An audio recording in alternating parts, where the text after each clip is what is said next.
भैंसा टाउन से ताल्लुक रखने वाले मुस्तैक खवातीन ने आज निर्मल जिला कलेक्टर से मुलाकात करते हुए डबल बेडरूम मकानात अलॉट करने का मुतालबा किया और एक याददाश्त पेश की। अप्लाई करें, 2-3 बार भी आया, जहाँ हम कब्जा करें वहाँ से निकल जाओ बोल रहे।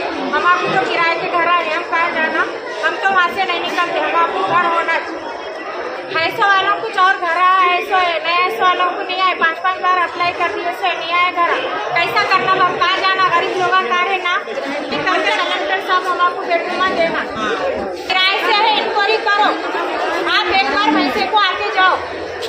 मैं आप पैसे से कलेक्टर ऑफिस निर्मल आए मैडम के पास। हमारी ये दरख्वास्त है कि जितने भी गरीब लोग हैं, जो मजबूर लोग हैं, उनको जो है रहने के लिए घर नहीं है और उनके घर का इंतजाम होना साहब।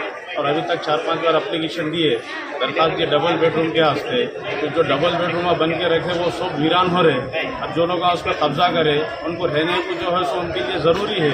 और जो लोग पहले सेंक्शन हुआ, जो अब पहले की हुकूमत गई, अब जो हुकूमत है वो हुकूमत का जो भी जो है सब जियो रहेंगे उन्होंने उसको बना के उसको देना, वो जियो पास करके।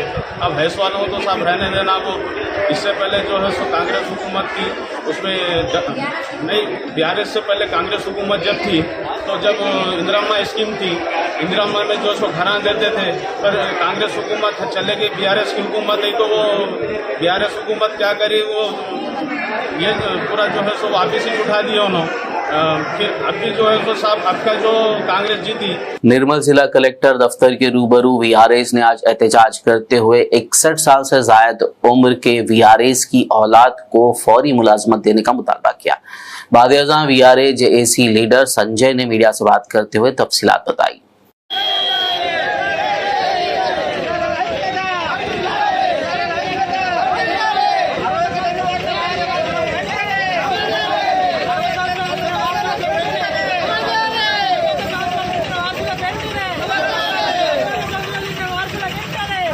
గత రాష్ట్ర ప్రభుత్వం 81 మరియు 85 జీవో ప్రకారం రాష్ట్రంలోని వీఆర్ఏలు అందరినీ క్రమబద్ధీకరిస్తూ వివిధ డిపార్ట్మెంట్లో ఉద్యోగాలు కల్పించడం జరిగింది. అందులో భాగంగా 16,758 మందికి ఉద్యోగాలు కల్పిస్తూ ఇవ్వడం జరిగింది. 3,797 మంది ఎవరైతే వారసులు ఉన్నారో వాళ్ళకు ఉద్యోగం ఇప్పటి వరకు ఇవ్వడం లేదు. కాబట్టి దానిలో భాగంగా రాష్ట్ర జేఏసీ కోరిక మేరకు ఈరోజు 33 జిల్లాల్లో కలెక్టర్లకు వినతి పత్రం ఇవ్వాలని, అందులో భాగంగా 3,797 మంది వారసులకు తక్షణమే ఉద్యోగాలు కల్పించాలన్న ఉద్దేశంతో రాష్ట్ర జేఏసీ నాయకత్వం పిలుపు మేరకు ఈరోజు మన జిల్లా కలెక్టర్ గారికి వినతి పత్రం ఇవ్వడం జరిగింది. కాబట్టి గవర్నమెంట్ దయచేసి తొందరగా మా సమస్యను పరిష్కరించి మా అందరికీ ఉద్యోగాలు కల్పించాలని కోరుతున్నాం. వారు 169 మంది వీఆర్ఏ వారసులు ఉన్నాం.